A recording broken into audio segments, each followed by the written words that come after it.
pang kalingap. May scout ako dito. Yan po yung bahay po nila sira. So, kasapin po natin to. Mga kalingap, nasa loob pa ata yung tao. Sira-sira na yung bahay. So po! Ayan. Ne? Ayun. Asa si nanay mo? Ha?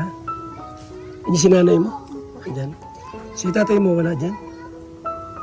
Ano pangalan mo tabi ni? Lizelle po. Lizelle? Ilan taon ka nga, Lizelle? 13 po. Ha? 13. 13? Saan nag-aral si Lizelle? Moreno po. Ayun. So, kumusta ang pag-aaral mo, Lizelle? Okay lang naman. Ilan kayong magkapatid lahat? 3 po. Tatlo? Tatlo kayo lahat? Opo. Nasaan si tatay mo? Nasa Maynila po. Maynila? Nag-ano doon? Nagtatrabaho po. Anong trabaho? Contract worker po. Construction. Kumusta ang pag-aaral mo, Lizelle? Medyo okay lang naman po. Hindi ka man nahihirapan? Slight lang po. Yung araw-araw mong baon, binibigyan ng tatay mo yung baon mo. Mabuti at malaking tulong kasi may trabaho sa tatay mo. Construction worker? Bira siya umuwi dito. Bira? Bira mo siya makita. Ayun. So, yung pag-i-eskwela mo, yung mga gamit mo, kompleto naman. Opo. Uniform, bag, okay naman. Pagbutiin mo yung pag-i-eskwela mo. Ha? Ikaw ba ang panganay? Nasaan si nanay mo? Nandyan? Nandyan? Ano pangalan ng nanay mo? Perlita po. Ha? Perlita. Perlita. Nay! Nanay! Bahay niyo ba ito? Opo. Ay, yan na si nanay. Anak mo pala ito? Opo.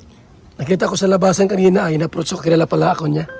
Opo. Kilala ko po. Nanonood po kami ng ano. Ng mga vlogs. Sabi niya, yung tatay daw niya ay nasa Manila ba? Sa may Olongga po. May Olongga po. Nagtatrabaho doon? Opo. Bira siyang umuwi. Bira po. Pagka lang po, kailangan.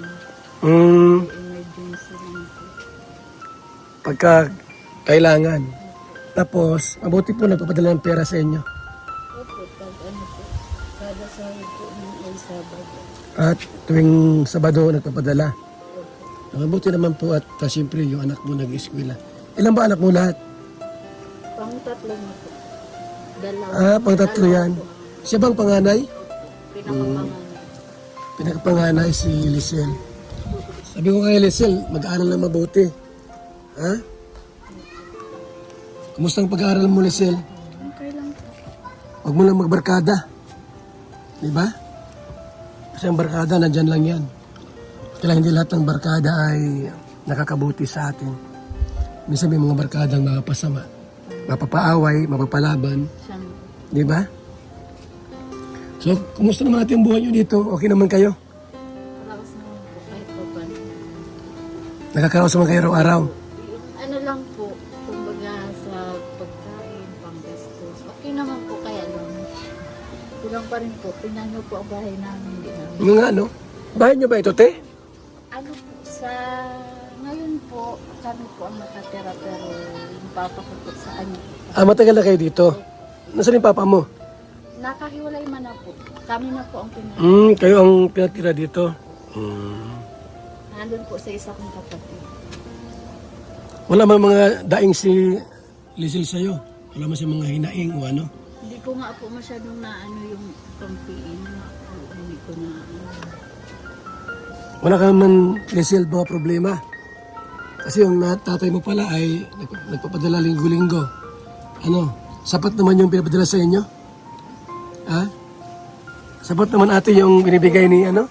Ha? kulang na po. Bakit magkano ang pinapadala? Ang sahod na lang po ay 3 plus lang po. Kasi 3,000. Opo, 7. Linggo-linggo.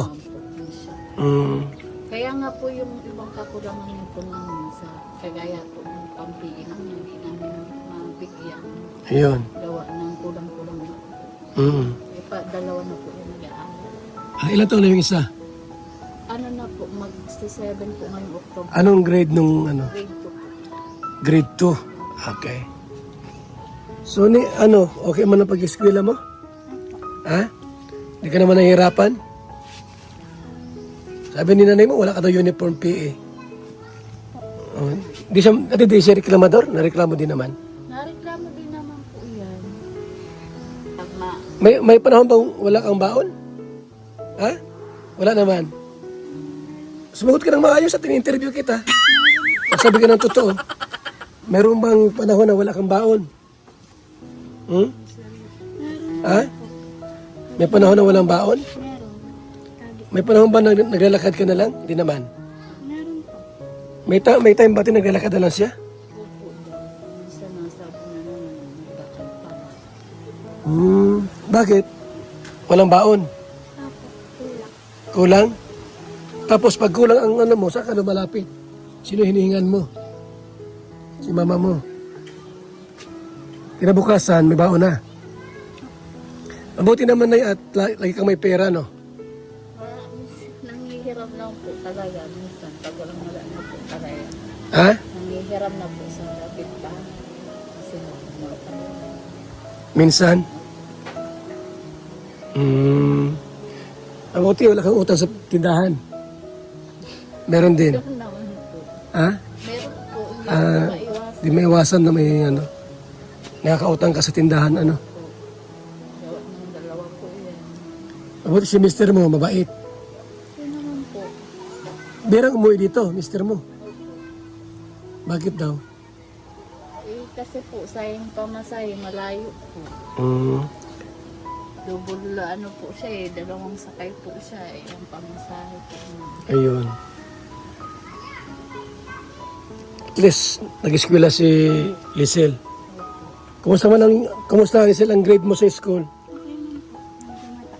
Mataas naman. Na 70 man? Hanggang 80 lang. 80. Walang 90. At least may 80 ka. May 70. Very good. Sa 80, anong pinakamataas? 89. Very good.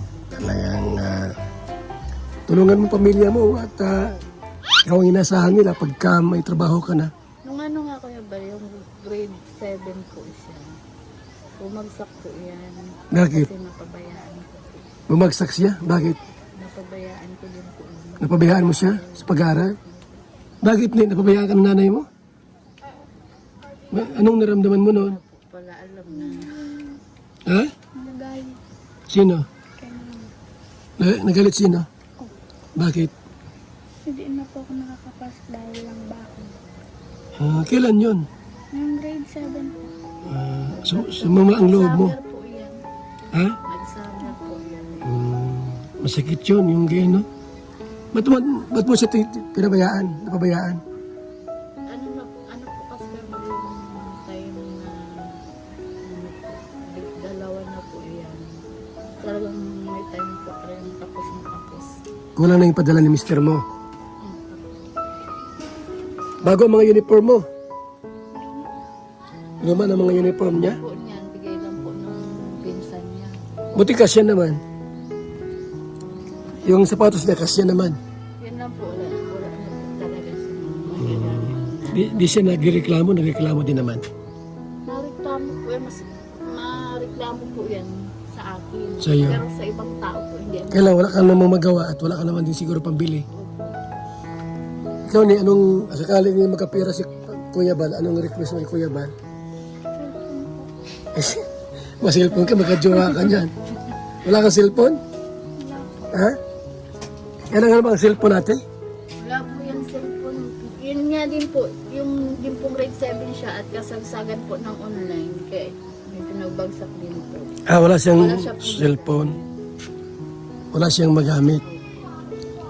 Mali natin merong makapanood, may maraming cellphone, bibigyan ka. Ano? Yun nga po, matagal yan ang inaano sa akin. Hindi ko po mabigyan kapos nga. Doon ako galing sa labasan, nag-scout kasi ako. Nakilala pala ako nito. Ba't nanonood ka ng... Saan ka nanonood? Wala kayong cellphone? Meron naman po ako webel isa. Ah, meron Kaya ka. lang, kailangan ko din po yun. At Mm. contact na po. Napanood mo ako ni? Kailang sira-sira Hmm? na dun. Anong napanood mo sa akin? Nagtutulong-tulong? Mm. So medyo mahihain na siya, no, te? Mayayain po talaga. Mm. So, mabuti at ang anak ko yung pangatlo lang yan. Pangatlo na yan. Siya palang panganay, si Lizel. Opo, pinakapanganay. Pinakapanganay sa lahat. Ayan. So ito yung bahay nila, ano, nila Lizel po, mga kaibigan. Yari lang po sa Yero, mga kaibigan. Nawala po sa Yero. Ayan, o. So dito kayo, sila nagluluto. Ito ate ang kusina nyo. So yan po, mga kaibigan, o. Yung kusina po nila. Po, hinaan namin. Mm. Po, maka. May puno pala dyan ng ano, ay mangga? Nara po. Nara. Po, yan. Doon Ayan. na po kami dali natutulog. Dito? Siya na po. So, ano man, hindi ka man malungkot? At wala si Mister lagi? Hindi ka man na-stress? Ha? Kasama ko po yung mga anak ko. Basta kasama ang mga anak mo. Okay lang. Ayun. Nasaan yung isang anak mo? Wala dito? Naglalaro po dyan sa labas. Naglalaro sa labasan. Okay. Sige ate, at may ano ko diyang bigas. Konting tulong sa inyo. At kung sakali po may updates, may mga iba pang tutulong sa inyo, yung request ni Lizel ay ano ay cellphone. Kailangan niya ang cellphone, no? Kailangan talaga niya ang cellphone. Pag-eskwela. Okay. Kunin ko rin yung bigas ate, ha?